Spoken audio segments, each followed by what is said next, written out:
né?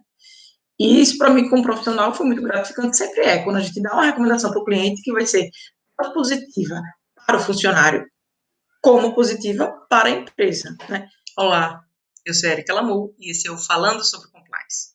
Aqui você vai sair do absoluto zero de conhecimento no compliance até ganhos de R$ 7.700 por mês ou mais, atuando com compliance na prática. De riscos, tá? Eu costumo dizer que se compliance fosse uma expressão matemática, seria compliance é igual a cultura da integridade mais conformidade legal menos riscos. E o que é que a área de compliance faz? Que compliance também é o nome de uma área na empresa, né? Não é só uma definição. Então, a área de compliance ela é responsável por implantar o programa de integridade na empresa.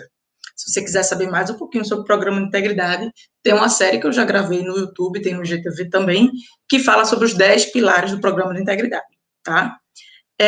Então, se a empresa ela não quer estar em conformidade legal, ela decidiu que, para alguns aspectos, ela não quer estar como manda a lei, né? A tomada de decisão não fica na sua mão, no seu comando, mas sim da diretoria.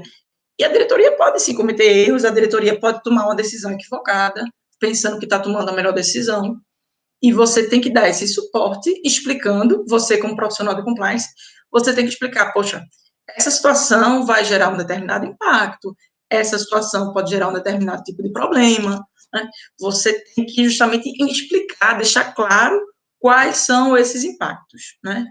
E eu vou contar uma situação que aconteceu. Certa vez eu tive um cliente que ele era do interior de Minas Gerais, e era uma fábrica, tá? E o que é que acontecia nessa fábrica? Essa fábrica, ela, como ela era no interior, ela tinha ônibus fretados que passavam em pontos específicos de outras cidades para buscar os funcionários e levar até essa cidade do interior. E aí, com isso, o que é que acontecia? Tinha funcionário que acabava pegando muito cedo, né, o ônibus para poder chegar no horário do início do expediente na fábrica, e aí os ônibus também, tinha ônibus que chegavam muito cedo, chegavam tipo 1 hora antes de começar a jornada de trabalho. Então, o que é que a empresa fazia? Ela tinha uma regra já de muitos anos de que os funcionários não podiam bater o ponto quando chegasse. Para quê? Para não contar como hora extra. Então, a orientação que ela dava é que eles batessem um ponto quando tivesse próximo do horário de começar o expediente. Então, vamos supor, se o expediente começava de 7h30, se o cara chegou de 6h30, não pode bater o ponto. Tem que bater o ponto, faltando ali 10 minutos para as 7h30, 5 minutos para as 7h30, e nisso meio que rolava um terrorismo, né? Era aquilo, as pessoas tinham medo de não cumprir essa regra, porque já tinha havido consequências, já tinha sido demitido por conta disso, enfim. Porque é aquilo, você precisa dar uma demissão por justa causa. Você demite e espalha um determinado boato, pronto, começou uma crença daí, né? A rádio peão, a rádio corredor tem poder e tem muita velocidade. Então, o que é que aconteceu? Todo mundo chegava, muitas vezes os funcionários eles começavam a trabalhar, por exemplo, chegava, ia para o refeitório, tomava café, depois já ia para o seu posto de trabalho e começava a trabalhar, mesmo antes daquele horário da orientação do batimento do ponto, né? E aí, o que é que acontecia?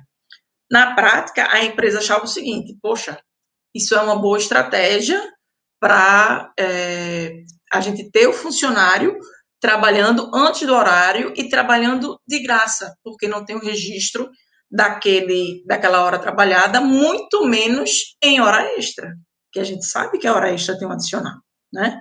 O percentual varia de acordo com o que foi acordado no sindicato, mas tem um percentual. Então, ela achava que, não, estou no lucro, né? Vamos fazer dessa forma, que é uma forma da gente ter horas produtivas, o pessoal está realmente na fábrica trabalhando, tá lá fabricando queijo e tal, e eu não vou ter o custo com hora extra. Só que na prática, isso não era positivo, né? Além de não ser positivo para a própria questão de clima, não era positivo para a empresa como um todo. O que acontecia? Ela achava que era uma estratégia de ter hora extra sem ter o custo da hora extra, né? Já que na hora de largar, esses funcionários, eles dificilmente faziam de fato hora extra, até por conta dos ônibus. Os ônibus tinham horário certo para sair e levar todo mundo. Então, era praticamente inexistente hora extra depois da jornada, né? E aí foi a forma que eles encontraram, segundo eles, uma forma inteligente, que não era, de fazer com que esses funcionários, eles fizessem uma hora extra gratuita, né? Não tinha nem o custo da hora normal, quem dirá da hora extra. Só que o que acontece isso, na verdade, era uma crença que foi criada lá atrás, um mito que foi criado lá atrás, de que era uma forma inteligente de ter essa hora gratuita. Só que quando eu comecei a perguntar, quando eu cheguei para fazer a implantação da área de compliance nessa empresa, veio uma denúncia e foi a partir daí que a gente foi investigar e foi checar. E quando eu fui conversar com gestores mais antigos, eles diziam, não, Érica, a gente sempre fez dessa forma porque foi uma estratégia, veja, a malícia, uma estratégia que a empresa utilizou para fazer isso. E aí eu perguntei, eu disse, tá certo, mas vocês já fizeram, qual foi a análise que vocês fizeram para embasar essa decisão? Não, a gente não fez nenhuma análise, não, é uma questão de lógica, né?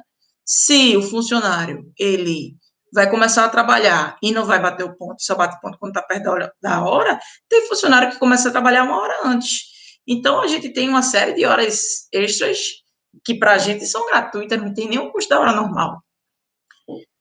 E aí eu fiquei, né? Tá certo, entendi. E aí o que é que eu resolvi fazer? Eu resolvi fazer uma análise, porque eu acho que, assim, tudo a gente tem que verificar, tem que confirmar se faz sentido, se está correto, se é um raciocínio adequado, né? E eu gosto realmente de fazer análise. A minha origem é de áreas financeiro, planejamento, onde a gente atualmente fazia análise. Então, eu gosto de realmente confirmar se aquilo faz sentido ou se não faz. Então, eu resolvi fazer uma análise, peguei alguns dados em relação ao batimento do ponto e horários com o DP, com o Departamento do Pessoal, e também peguei algumas informações relacionadas ao passivo trabalhista com o jurídico. O que é passivo trabalhista? É o custo que a empresa tem com aquelas causas os processos trabalhistas, né? Quando o funcionário coloca a empresa na justiça, a empresa tem que pagar uma indenização, tem que pagar uma multa, seja o que for, tem que fazer algum tipo de pagamento, aquilo ali é considerado um passivo trabalhista, tá? Então, eu peguei essas informações, né, e consegui verificar que, na verdade, o passivo trabalhista, ele tinha um custo maior do que se a empresa trabalhasse de forma correta. Ou seja, se a empresa fizesse a coisa certa e mandasse os funcionários realmente baterem o ponto na hora que eles vão começar a trabalhar, né, independente de qual seja a hora, se, tipo, desceu do ônibus, começou a trabalhar, bate o ponto. O custo da empresa seria menor do que o que ela estava gastando, não seria só menor, ele seria 40% menor do que o custo que a empresa estava tendo com os processos trabalhistas. Só que aquilo, ninguém colocou na ponta do lápis, ninguém fez essa análise, né? E aí a empresa achava que era uma boa estratégia, que estava fazendo a coisa certa, que era meio que uma jogada de mestre, quando na verdade não era. Então, é aquilo, você como profissional de compliance, você tem que estar atento ou estar atenta para essas questões. Às vezes, a empresa ela possui uma determinada crença em relação a um tema, e aí, por conta dessa crença, isso meio que vai sendo passado de funcionário para funcionário, ano após ano, né? E aí, quando o novato chega, já tem aquela crença que faz parte da cultura da empresa.